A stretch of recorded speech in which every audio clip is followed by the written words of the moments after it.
तो आइए बच्चों देखते हैं कि क्या अपने पास है और किस प्रकार से उससे हमें क्या कैलकुलेट करना है। तो देखिए कि एक लाइन चार्ज है, ये रहा लाइन चार्ज बेटा, लाइन चार्ज यानी कि इसके ऊपर पूरे पर आवेश है कुछ इस तरीके से। मान लीजिए इसकी लंबाई नहीं मानते हम, लंबाई नहीं मानते हम इसकी लंबाई, क्या मानने की जरूरत, धन आवेश है। इससे बच्चों लंबवत दूरी आर आर या स्मॉल ए कर देते हैं। स्मॉल ए पर एक स्थित बिंदु P है।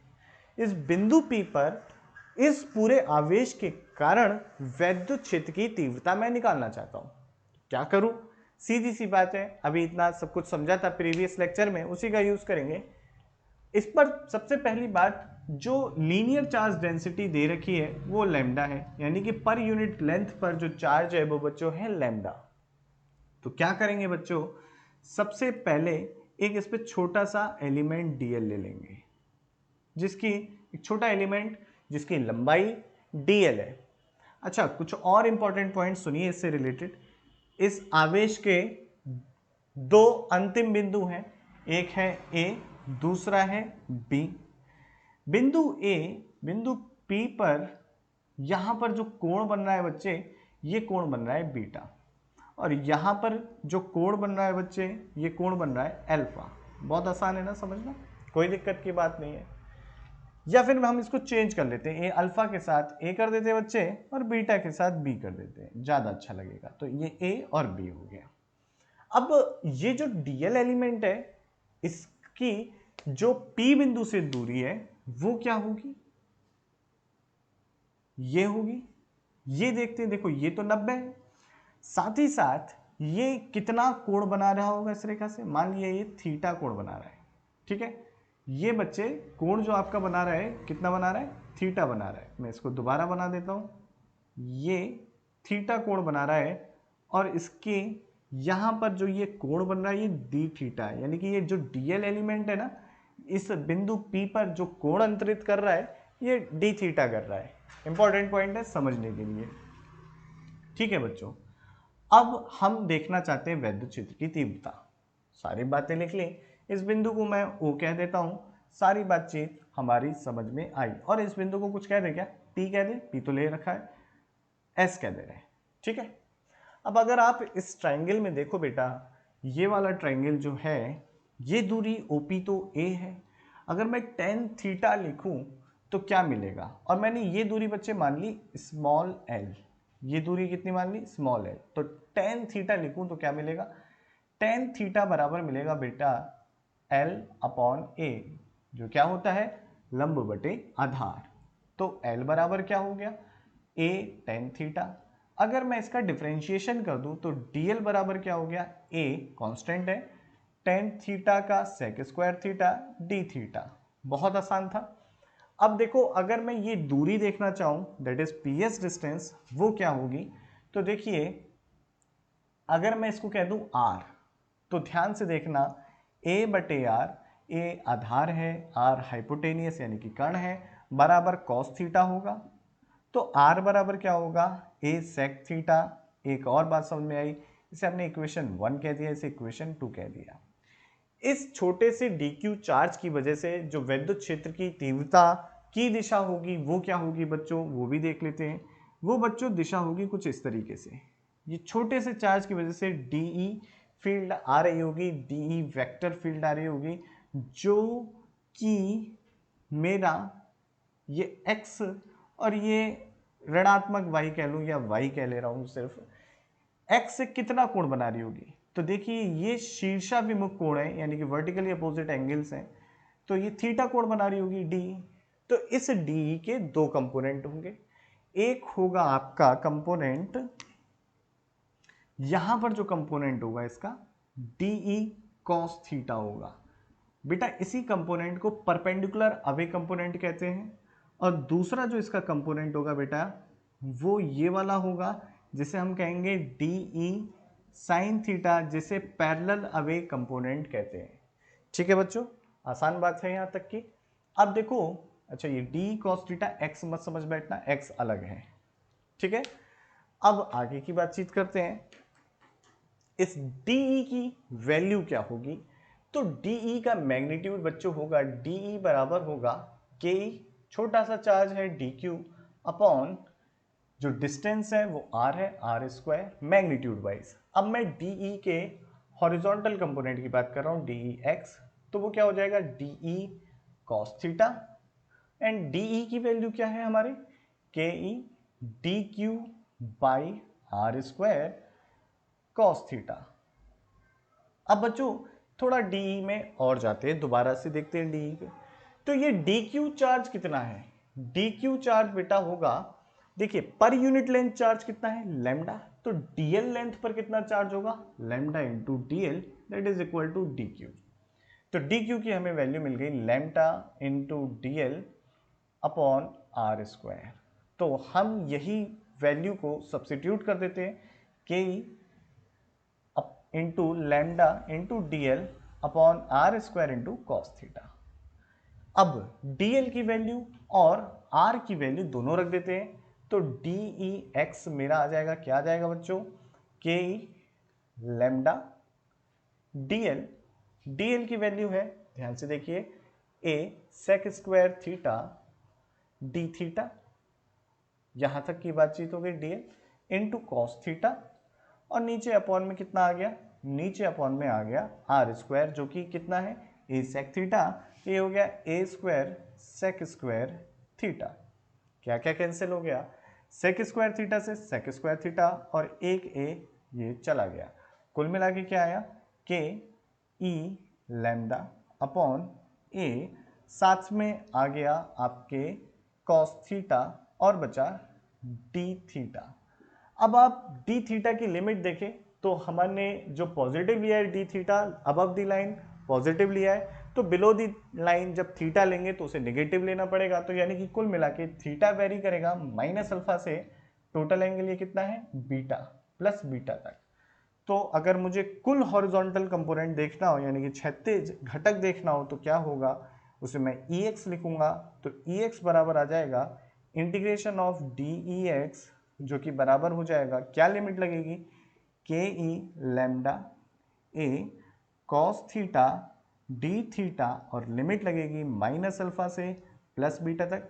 कॉस थीटा का इंटीग्रेशन होता है बच्चों प्लस का साइन थीटा, जिसकी वैल्यू हम यहां रख देंगे, तो हमें मिलेगा के ई लैम्डा बाई ए, और कॉस थीटा का इंटीग्रेशन साइन थीटा, यहीं पे कर दे रहा हूं मैं, फाइनल रिजल्ट यहां लिख दूंगा, तो K E lambda by A sine theta, और लिमिट है हमारी माइनस अल्फा से प्लस बीटा तक, यहां पर रख दीजिए, ये आ गया sine beta minus of sine of minus alpha, और ये पूरा ब्रैकेट क्लोज, तो ई एक्स ये आ गया, तो ई एक्स बराबर बेटा हो गया K E lambda by A sine beta plus sine alpha bracket close.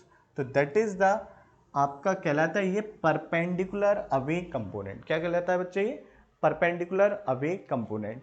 तो फटाफट से नोट कर लीजिए, बाकी बातचीत भी तो करनी है, that is parallel away component D E sine theta. तो बच्चों नोट करो इसे।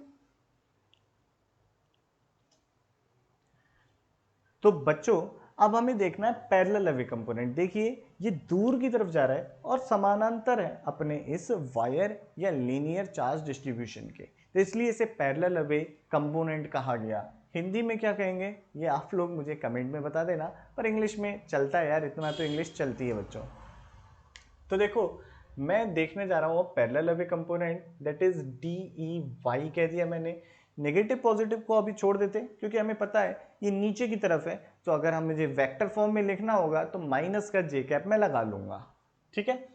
तो केवल मैग्नीट्यूड का डिस्कशन कर रहा हूं, तो डी ई वाई है मेरा डी ई साइन थीटा, और डी ई की वैल्यू है K E lambda D L by are square, K E को ऐसे ही रहने दिया, लैम्डा डी एल को मैंने लिख दिया, अगेन डी एल मेरा है A sec square theta, A sec square theta, and R square is A square sec square theta, साथ में चलेगा साइन थीटा और इधर आ जाएगा डी थीटा।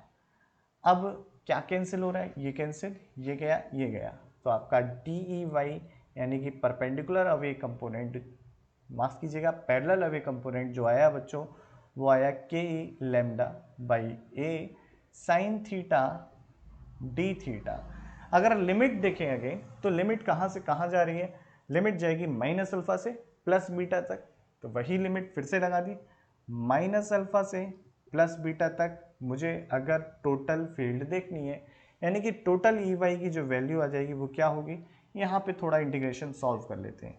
तो के ई लैम्डा बाई ए जो कि ए परपेंडिकुलर डिस्टेंस है वायर से, लंबवत दूरी है, तो साइन थीटा का इंटीग्रेशन बच्चों क्या होता है, साइन थीटा का इंटीग्रेशन होता है माइनस का कॉस थीटा। तो ये लगा देते हैं माइनस का कॉस थीटा और लिमिट लगेगी माइनस अल्फा से प्लस बीटा।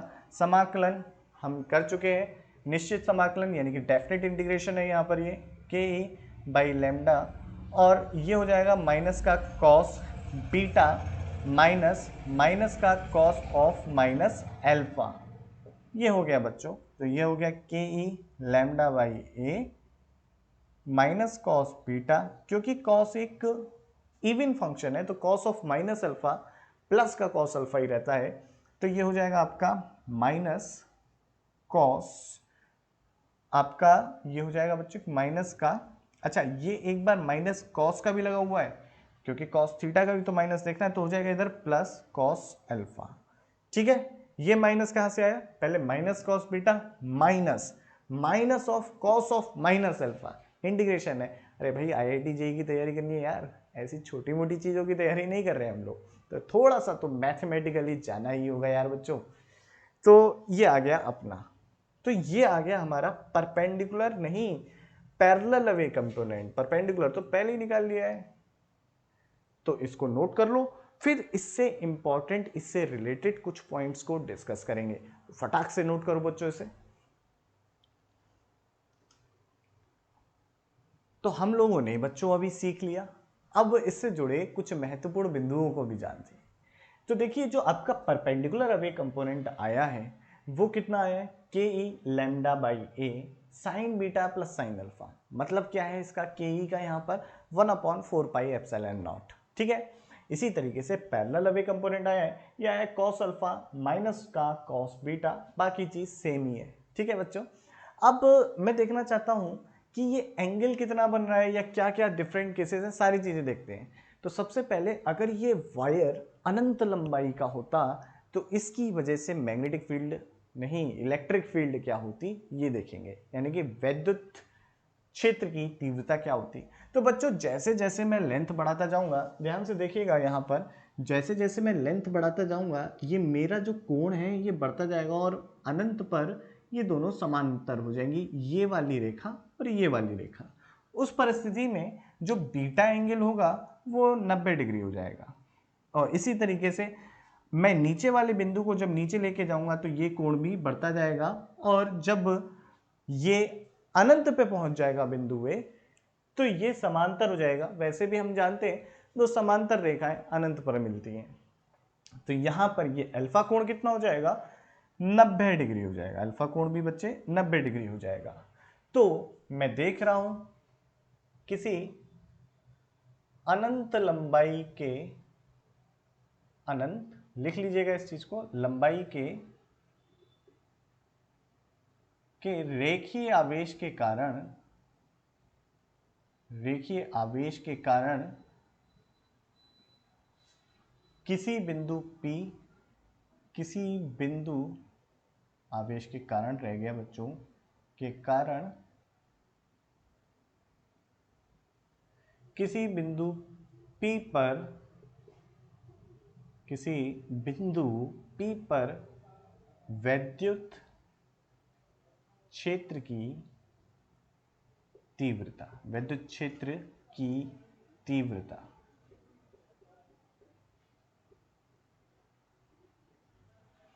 अब इनफाइनाइट लेंथ का ये वायर है तो उस केस में जो आपका E परपेंडिकुलर कहूं तो E परपेंडिकुलर अवे कंपोनेंट हो गया आपका K E lambda by A sine beta 90 alpha 90 sine 90 0 या 1, 1, 1 + 1 2, तो कितना हो गया 2ke लैम्डा बाई ए। जैसे और क्या लिख सकते हैं, के ही अपना 1/4πε0 है, तो 2 4πε0 लैम्डा इधर ए ये गया, तो ये हो गया λ/2πε0 ए। ये हमारा हो गया परपेंडिकुलर अवे कंपोनेंट। इसी तरीके से पैरेलल अवे कंपोनेंट की देखें बच्चे तो क्या हो जाएगा ई बाई के ई, देखिए कॉस 90 0, और यहां पर भी 90 0 0 - 0 0 0 का किसी से प्रोडक्ट 0, तो आपका ये के ई इंटू 0 हो गया बच्चों। और जब ये 0 हो गया तो आपका कौन सा पैरेलल अवे कंपोनेंट जो है वो 0 आ गया। तो हमें समझ में आया कि केवल एक ही कंपोनेंट होगा, अनंत वायर जो अनंत लंबाई का रेखीय आवेश होगा उसके लिए एक ही कंपोनेंट होगा, और उसका मैग्नीट्यूड कितना होगा λ/2πε0। दिशा क्या होगी, ये दूर जा रहा होगा, ठीक है। ए क्या है, ए बच्चे ये इस रेखीय आवेश से बिंदु P की लंबवत दूरी है। अब देखते हैं कि अगर मैं अनंत लंबाई के वायर के अंत बिंदु पर देखूं इलेक्ट्रिक फील्ड तो क्या होगी, इस चीज को देखते हैं। तो फटाफट से देखते हैं बच्चों, ऐसे रब कर दिया है। अब मैं कहां देख रहा हूं, ध्यान से देखिएगा। मैं ये अनंत वायर का जो अनंत लंबाई का वायर है, कुछ ऊपर तक जा रहा है, इसके बिंदु O से बिंदु P पर या बिंदु O से A दूरी पर स्थित बिंदु P पर देख रहा हूं वैद्युत क्षेत्र की तीव्रता। अगेन दो कंपोनेंट होंगे, एक परपेंडिकुलर अवे एक parallel away, Ex and Ey। उससे पहले देखो अल्फा और बीटा की वैल्यू क्या होगी। तो अगर मैं बीटा देखूं यानी कि ऊपर वाले अंतिम बिंदु को मिलाने वाली रेखा जो कोण बना रही होती है, तो ये कहाँ मिलेंगे बच्चे, अनंत पे मिलेंगे, तो ये कोण हो गया 90। तो यहाँ पे समझ में आया कि बीटा की वैल्यू तो हो गई 90, और अल्फा कहाँ हो गया, दूसरा एंड पॉइंट तो यही है, तो अल्फा यानी कि ये जो रेखा है ये आपकी कहाँ हो गई, ये इस तरीके से हो गई, तो अल्फा की वैल्यू हो गई 0। ये रेखा लंबवत रेखा पे ही आ गई, तो लंबवत रेखा तथा इस वाली रेखा के बीच का कोण 0 हो गया क्योंकि एक दूसरे के ऊपर ओवरलैप कर गई है, तो अल्फा हो गया आपका 0। अब इसी चीज को रख देते हैं, तो Ex क्या आएगा, Ex आएगा बेटा आपका के lambda by A sine beta sine 90 that is 1, और sine alpha alpha is 0 that is 0, तो हो गया 1। तो इसे लिखेंगे λ/4πε0 ए। इसी तरीके से Ey का डिस्कशन करें तो Ey क्या हो जाएगा, यानी कि पैरेलल अवे कंपोनेंट जिसे बोलते हैं हम लोग, तो Ey डाउनवर्ड आ रहा है, क्या होगा alpha cos 0 1, cos beta beta 90 cos 90 0, तो ये भी कितना हो गया बच्चे, ये आपका हो गया आपका K E lambda by A cos 0 1 minus 0 that is K E lambda by ए, और के ई की वैल्यू है 1/4πε0 ए आ गया यहाँ पर, और यहाँ पर लैम्डा। तो देखिए ये दोनों कंपोनेंट मैग्नीट्यूड में इक्वल हैं, और अगर मुझे नेट फील्ड देखनी हो तो ये कितना एंगल बना रही होगी, तो ये थीटा देखूंगा तो मैं लिखूंगा tan थीटा बराबर Ey/Ex। देखिए मैग्नीट्यूड वाइज इक्वल है तो ये हो गया 1, यानी कि थीटा होगा बच्चे 45 डिग्री। मुझे इस नेट इलेक्ट्रिक फील्ड का अगर मैग्नीट्यूड देखना है तो क्या होगा बच्चे, ये हो जाएगा square root of Ex square plus Ey square. तो ये क्या हो गया, Ex और Ey मैग्नीट्यूड में सेम ही है, तो एक को बाहर निकाल लो, देखो मैग्नीट्यूड वाइज सेम है ना, तो Ex को बाहर निकाल लो, ये √2 हो जाएगा क्योंकि Ex is equal to Ey in magnitude, और Ex की वैल्यू है आपकी λ/4πε0 a into √2, that is the magnitude of net electric field. Very very important derivation, बहुत सारे सवाल इस पे कई किताबों में देखने को मिलेंगे, तो इसको समझिए। अगर आपको पसंद आया तो कमेंट करिए, कोई डाउट है तो कमेंट करिए, कहीं समस्या है तो कमेंट करिए, साथ ही साथ अपने दोस्तों को बताइए, शेयर करिए, और चैनल को जल्दी से सब्सक्राइब करिए, ठीक है। तो अभी मैं बच्चों चलता हूँ, जय हिंद।